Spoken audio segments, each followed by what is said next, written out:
That's it.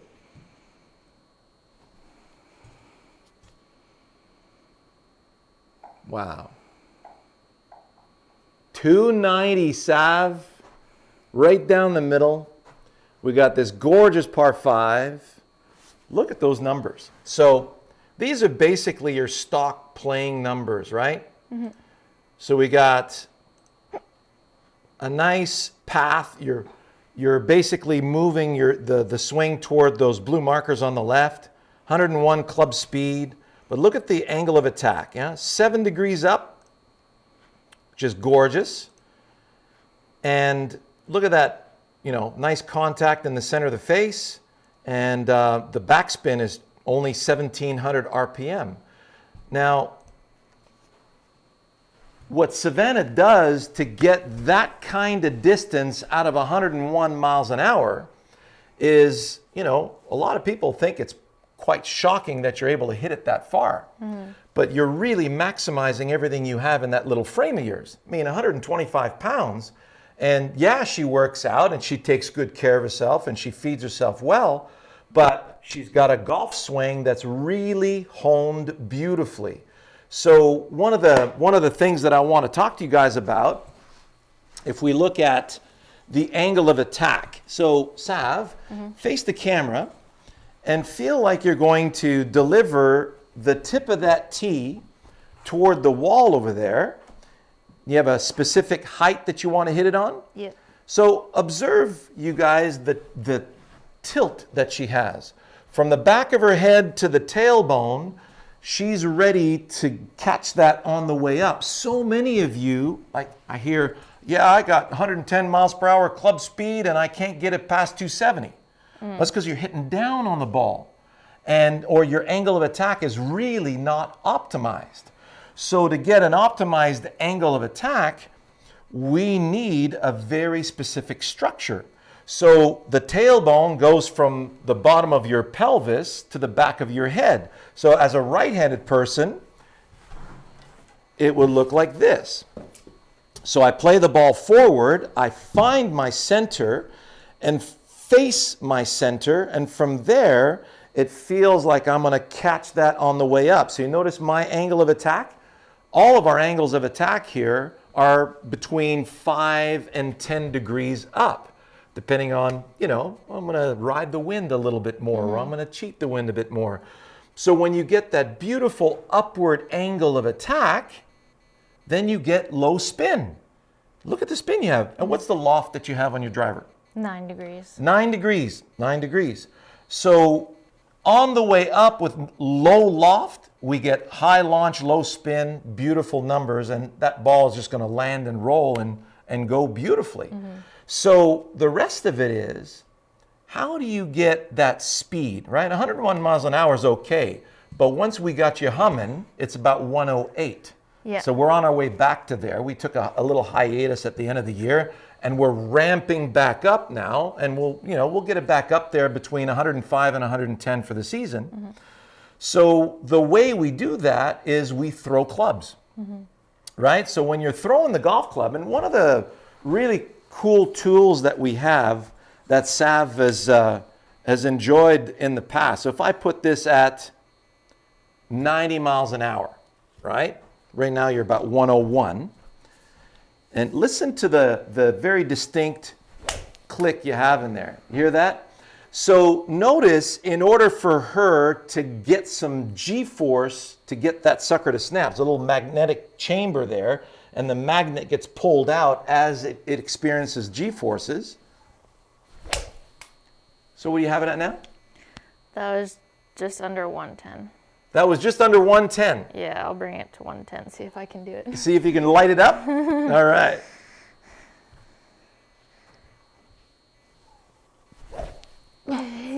Right? Do you remember that?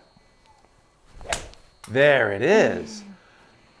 So you can't explain what you just did, right? No. That's 110. That's a really good tool. You'll see that that Swing Caddy Swing Trainer on our website at wisdomingolf.com. Check out the Pro Shop page. And that's really helped a lot of our students. The shaft on that is nice and flexible. That's the one you want to get. Don't get the one that's rigid. And it's you don't need the one with the light on it. Just use the smaller one here, the standard one. And they also have a pro model that'll get you up to 135 miles an hour, which I have a really hard time clicking. Moo can do it. Moo can click the damn thing easy. So do 2 more like that, and let's see what happens to the speed of your driver. I love how you swing the club with that. So when you take your driver now, do one right next to the tee.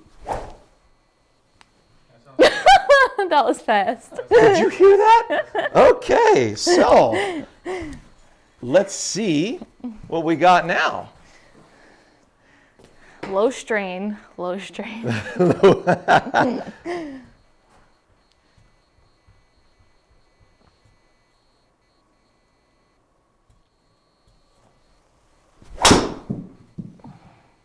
Let's just see what club speed was on that.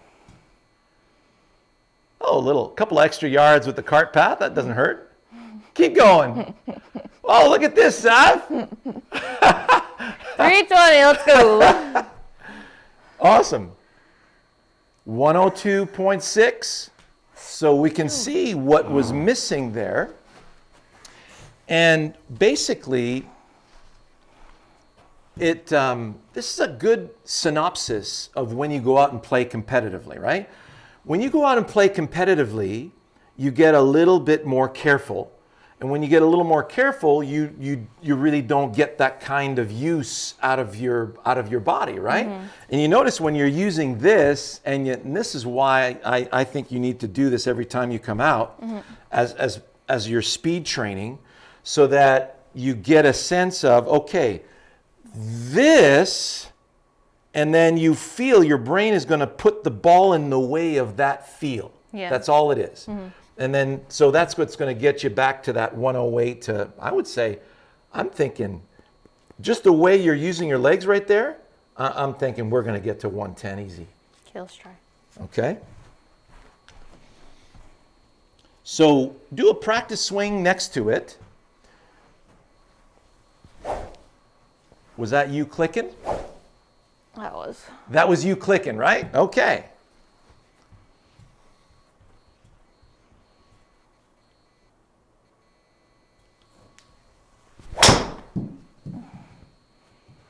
Let's just see what speed is.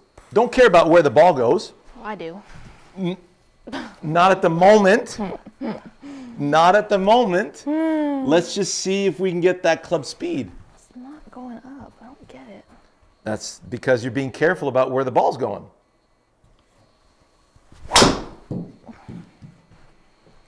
Were you looking for the click? No. Okay. That's all you're doing. Look for the click out here.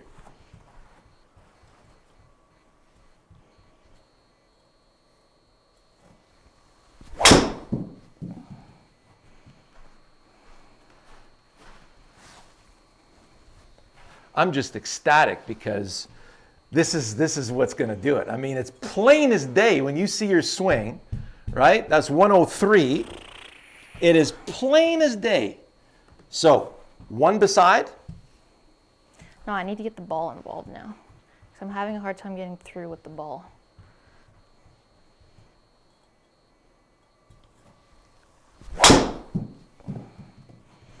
And?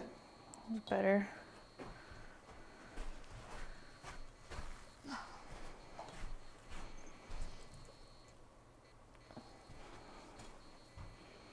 Almost 104, Sav. That was better.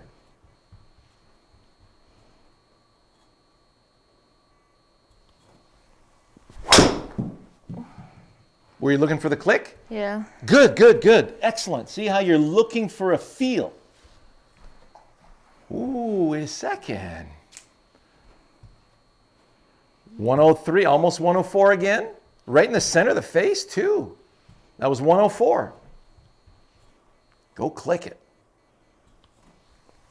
Oh, no.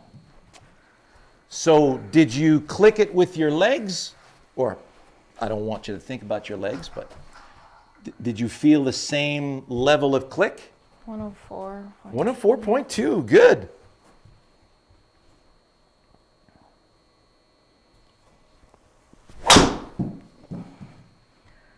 How did that feel? I don't know. It looked okay, actually. Okay, 103. Just a little toey. Just need to get through it more.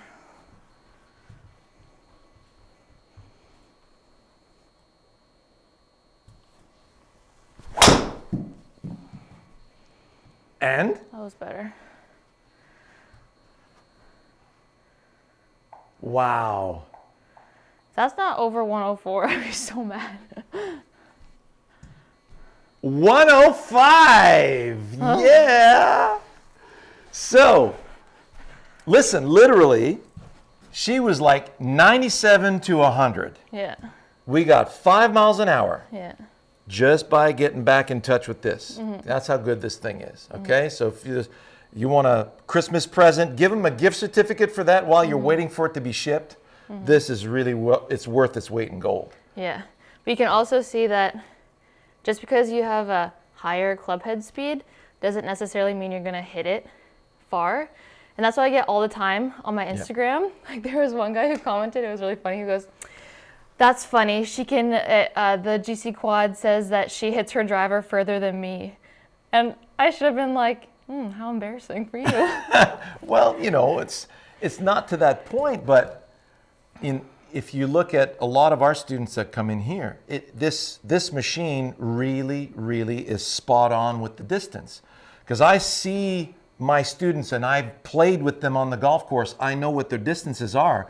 They come over here and we're working on that, and I know they're going to perform. So I know, I mean, I've seen you hit a lot of drives over 300 yards last year. Yeah. And, you know, this is no exception. But you look at the numbers, and the numbers don't lie. That's why the majority of the PGA Tour players have the GC Quad right there with them, you know, at all times when they're practicing on the driving range, okay?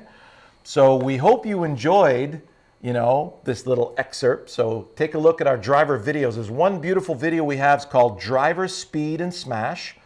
Sean Clement, Golf WRX. Go check that out, and you'll see the ball on the string and how we position the ball on the tee so that you catch it on the way up. And go check out our premium channel. Go to wisdomandgolfpremium.com, and it's only for $10 a month. You have everything that you need to get to that level. And both of these individuals, both Menashe and Sav, have gotten to this level within 3 years, right? It's really not rocket science. You are built for this. Whether you're a baseball player, tennis player, soccer player, you can do this. All right. See you in the next one. I want to keep hitting.